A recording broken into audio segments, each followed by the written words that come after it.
All right, on today's one of these podcasts, today we're going to be taking a look at a recent trend from marketing departments using AI avatars to communicate to both prospects and channel partners. And then we're going to take a look at what's concerning CEOs and CROs. And then we're going to take a look at some of the biggest challenges facing channel partnerships. So check it out.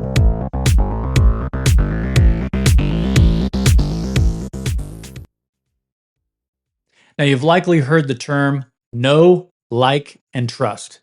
So, are B2B companies successfully building trust with synthetic media?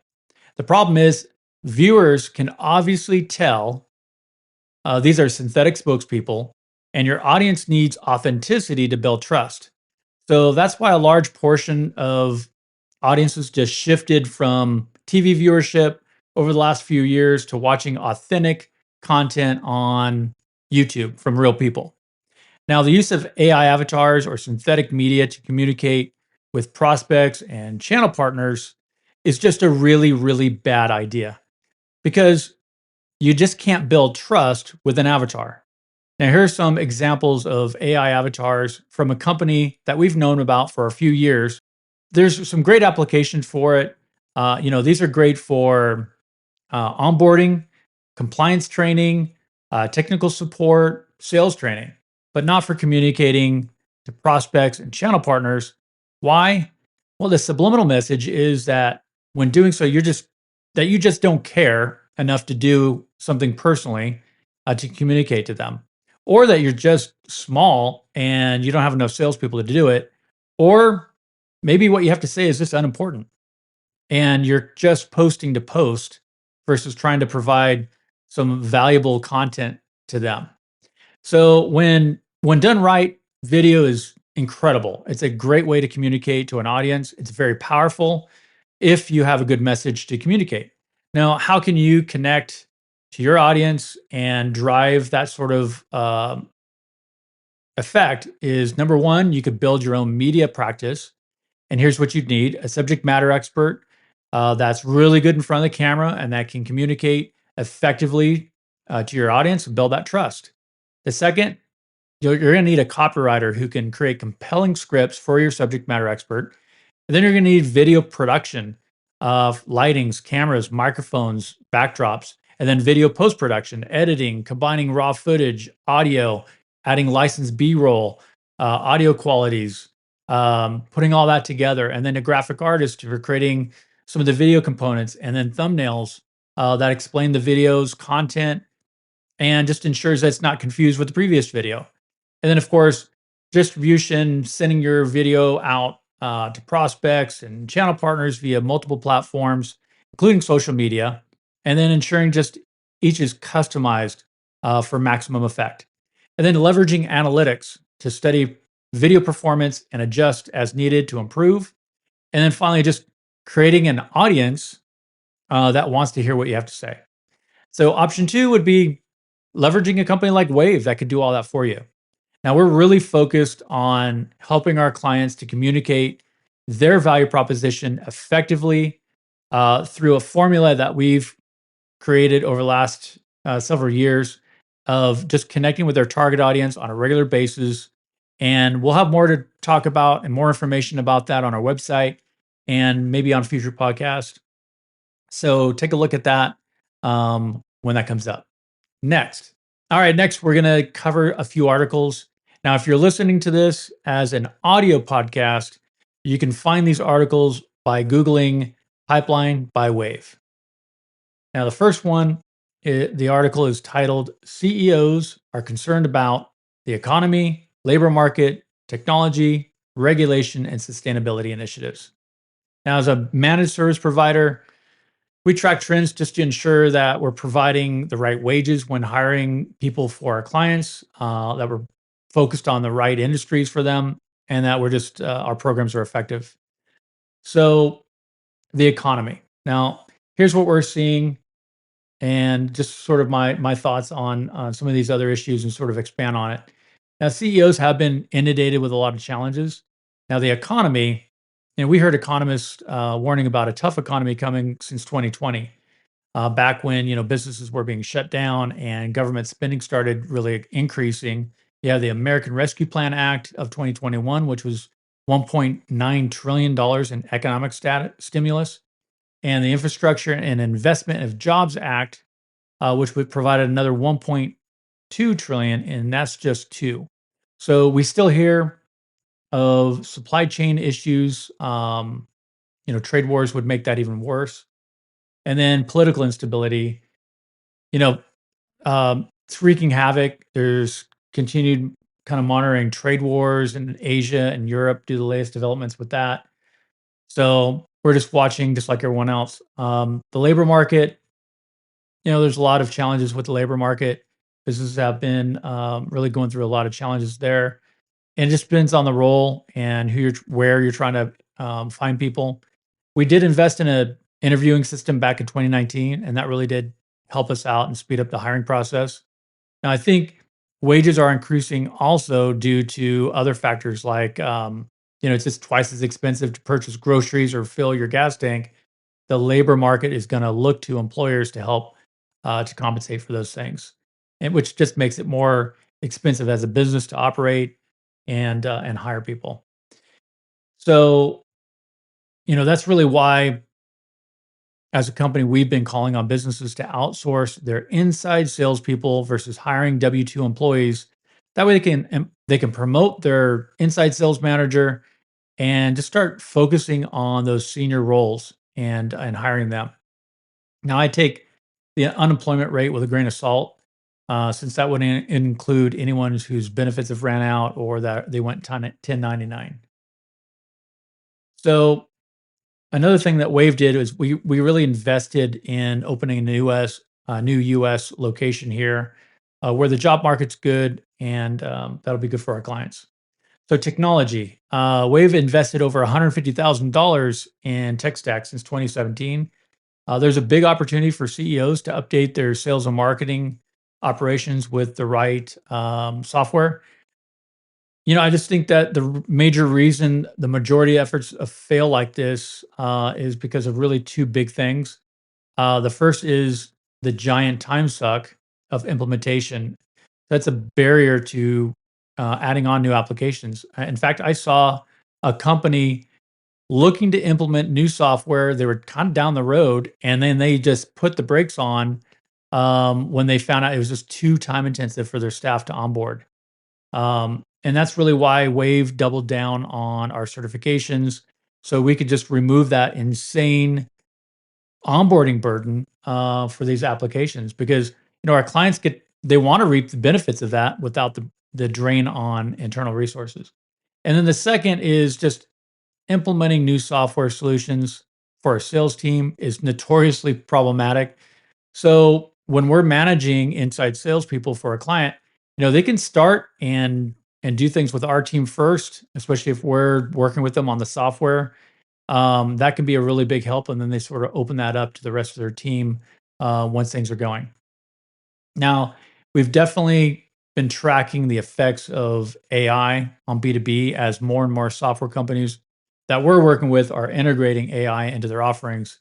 And it looks like that's just going to continue to increase. So I think if AI can make it easier to build playbooks to respond to online inquiries or bubble up important information about prospects while you're talking to them or fill in missing contact data, that's awesome. So we'll see where that goes. That brings us to regulation. Governments worldwide are increasing regulation, and they're talking about generative AI, and it's been a big buzz. So it's going to be interesting to see how some of those proposed regulations will affect, various industries and business sizes. But that's why we're focused on providing CEOs with ways to reduce their operating costs, so they can kind of get ahead of some of these things that are coming down the road. Sustainability, I think carbon emissions regulation is going to continue to be a area of growing costs for businesses of all sizes. And we've been watching this and already responded by moving sales support operations to where energy regulations aren't going to be as big of an impact for us and on our costs for our clients. And that's going to help us maintain business continuity.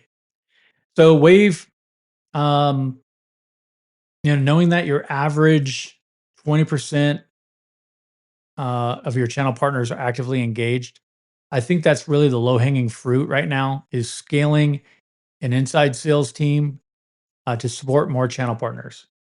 And now I personally see just no upside with doing it with W-2 employees since Wave addressed the big challenges of dedicated teams, real-time communication, siloed databases, and a lot more. So outsourcing inside sales is a strategic advantage, but it's just one slice of what we offer. Now, after Wave started providing client-branded, dedicated, managed inside sales teams, we just saw a big impact on lowering customer acquisition costs, implementing education programs for channel partners, and just accelerating deal cycles. And that really led us to developing playbooks and content strategies. And I probably should do a entire episode just devoted to building these out, which brings us to marketing. Now, Waves marketing services are contributing to revenue. That's all we focus on. So that means our content creation isn't different for being different sake, but different because we measure the effectiveness of everything we do, from script writing to video production, video editing, timing on media, um, media distribution, email marketing, you name it. So that brings us to technology solutions. Again, assisting with client implementations, and the impact on onboarding has been a real game changer for us. And then we've probably been a technology focused company from the start because that's just kind of where I started my time in enterprise storage and selling software. That really led us to really embracing technology early on as a company. All right, so that's going to kind of bring us to the next article I want to touch on. All right, this article is titled Six Challenges Chief Revenue Officers Are Facing in 2023. Since we have a lot of CRO conversations, we wanted to just bubble those up and share them with you and some insights. Competition definitely fierce. Most relay that competition is up and budgets are tight. CROs typically contact Wave when wanting to decrease their customer acquisition cost or improve channel partner programs or just tap into our expertise again with software implementation. The customer journey is definitely complex. B2B buyers just definitely do a lot more research before seeking out solutions. In fact, only 3% of website visitors fill out forms to contact a sales team. I think the customer journey is just horrible with most companies, and it's a big area where most CROs are very concerned over and looking to improve. Companies are great, I think, at driving awareness. Trade shows come to mind, but that just doesn't equate to sales. So creating an inbound outbound system is an area where we're just spending a lot of time building those out for our clients. And since that contributes to revenue 12 months out of the year, that should really honestly be a bigger priority than trade shows. So this is a big emphasis for us right now. We're also seeing just a huge opportunity on educating buyers during that customer journey. Most companies are just pushing out horrible content that repels prospects and partners. It's either a ad, a brag post, a product pitch, dinner pitch, but not educating. So video creation expertise that we're bringing to market is really helping a lot of companies develop content that just shows relevance with their target audience and builds that trust.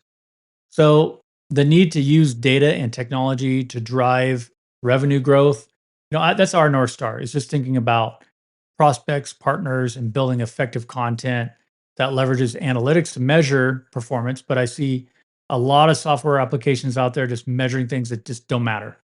Um, and that really, we kind of touched on the economy previously, so I think we'll skip that. But obviously, budget constraints are affecting CROs as well, and there's that stress. Same with talent, an area where we typically start our conversations around talent for our CROs. Now, major initiatives that CROs are taking to address challenges. Investing in tech stack, I would just add that software companies need to show CROs that what that impact's going to be and not overpromise. We've vetted a lot of software companies for our clients and started to really standardize on ones that can consistently provide value to them and return on investment. Expanding into new markets. Unless CROs have a good sized budget, a good sized inside sales team, and the right tech stack, and on target marketing messaging to show value prop to potential buyers on day one, they should just stick to markets that they're already in because there's just a lot of complexity to that. Um, Partnering with other companies, cross-selling has been, just a big uptick last few years. It's definitely a smart play. It just makes a lot of sense if you're developing integrations for common customers or, you're doing some sort of co-marketing. But it just depends on the company and the resources that are available to make that happen. Optimizing their workforce.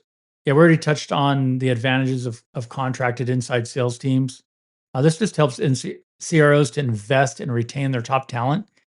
But unless this is a top-down priority, managers can see this as a threat and sort of scuttle the idea before it gets to the C-suite. So our conversations do better usually in the C-suite. How Wave is helping CROs address these challenges. Sales and marketing software, we talked about software applications where we really fit into the mix. Innovative and adaptive storytelling process. I think our video production business is a competitive advantage. But like anything else, there's a launch window. So if you're an executive listening to this podcast right now, this is something you should check out. Um, Talent acquisition and management. This is where everything started for Wave, contracted teams. And this is an area where we've really perfected, the hiring, onboarding, training, coaching, and managing system by Wave. And we're always looking to maximize our effectiveness for our clients, which is why the wider we go for our clients and the more business units we touch, the greater impact we can have for them. And this really leads me to my last topic, which is an area we focus on heavily for our clients. And that brings us to channel partnerships. Since our clients sell through channel partners, we get to talk to them every day. And this provides us some great insights. And I want to share some of those with you today. So, on this article, challenges to channel partner alignment. Now, it's understood that maintaining alignment with channel partners is essential for success because when it's off, a number of problems, including reduced sales and churn, happen really quick. So, since the pandemic, though, there have been some recent challenges that manufacturers are experiencing and have communicated to us, and that we've worked on to help address for them. And the first one is regular channel partner communication. It's just more difficult due to the following. The economy is increasing pressure for system integrators. So salespeople taking calls with vendors vying for their time is really difficult. And sales managers are also sort of mitigating that traffic that they feel will sort of sidetrack their team from being productive. In most days, system integrators are working from home. They're out about on account calls and then coming back to do their quotes. So they're not in the office for regular office visits from vendors like they were pre-pandemic. Um, Traditional methods of connecting with channel partners to keep them updated on products and services and programs is just less effective. And inadequate sales training is a big one. So channel partners often aren't receiving adequate sales training on manufactured product services um, due to the volume of material that has to be covered, the elephant, and time. And manufacturer investment in training and support and certifications is typically aimed at technicians, not salespeople. Sales training is typically done by local regional sales managers over lunch and learns or webinars. And that really limits the percentage of trained salespeople. So sales training can't be done in a single dose. It requires a more effective method of educating salespeople. And that's just something that Wave has been really focused on solving. Support for channel partners is they often don't feel like they're receiving the level of support that they need from manufacturers to be successful. And this just includes things like, marketing materials, sales tools, technical support. We hear from channel partners that even large manufacturers are difficult to connect with and makes it difficult to lead with their products. Now, if a channel partner isn't able to quickly resolve a customer issue or provide a prospect with information on a timely basis when they're trying to keep a deal moving, they're just going to move on to another manufacturer. Lack of inside salespeople uh, that can take calls, answer questions, or assist with quotes can result in channel partners not doing business with a manufacturer in the future. So, visibility of individual contributors, many manufacturers aren't receiving regular updates from their channel partners. Been a major uptick in job changes over the last 36 months. So, greater than 25%. So, emails may not bounce. So it's really impossible for a manufacturer to know if the person's no longer there. And changes within sales teams often cause projects to be reassigned to another rep, and they may not be up to speed on the manufacturer's products and services. And so they could lose that to a competitor. Uh, channel partners aren't typically sharing opportunities until the sale is made, which makes it really difficult to sell into those accounts properly. So our services are really focused on the challenge for businesses. They often don't have the resources to support all their channel partners, typically only 20%, or they're just having difficulty gaining an audience with their sales teams for regular webinar updates and lunch and learns. Uh, Wave is committed to solving these issues for our clients and really invested in people, certifications, and technology and video production to add more value for the channel partner interactions. And I think they really appreciate that. The challenge is only C suite executives who are concerned about company priorities or long term success really care about these bigger issues. So, as an example, a sales director in need of filling a regional sales position won't be focused on creating demand that goes beyond their territory. And since our sales and marketing programs influence revenue well beyond individual territories, we just see greater success speaking directly to the C suite. So, a big focus at Wave is building our clients' image up and specializing in channel partner content that's going to provide context on their solutions, that's entertaining, that's easy to digest, that's memorable, and that's scalable. We're doing this by taking our expertise in managing inside sales teams, backed with our subject matter expertise, our background in channel sales, marketing, copywriting, video production, video editing, the distribution network that we're growing for partners and end users. So the results are super exciting. I'd probably pick another 4 security clients that are a really good fit for our video productions. So if you're still listening to this podcast and are interested in taking a look, I'd love to see what your company is doing today, your value proposition to end users and channel partners, and if we'd make a good team. So I hope you found this episode of one of these helpful. Do me a favor, give it a thumbs up. And until next time, this is Dave with Wave.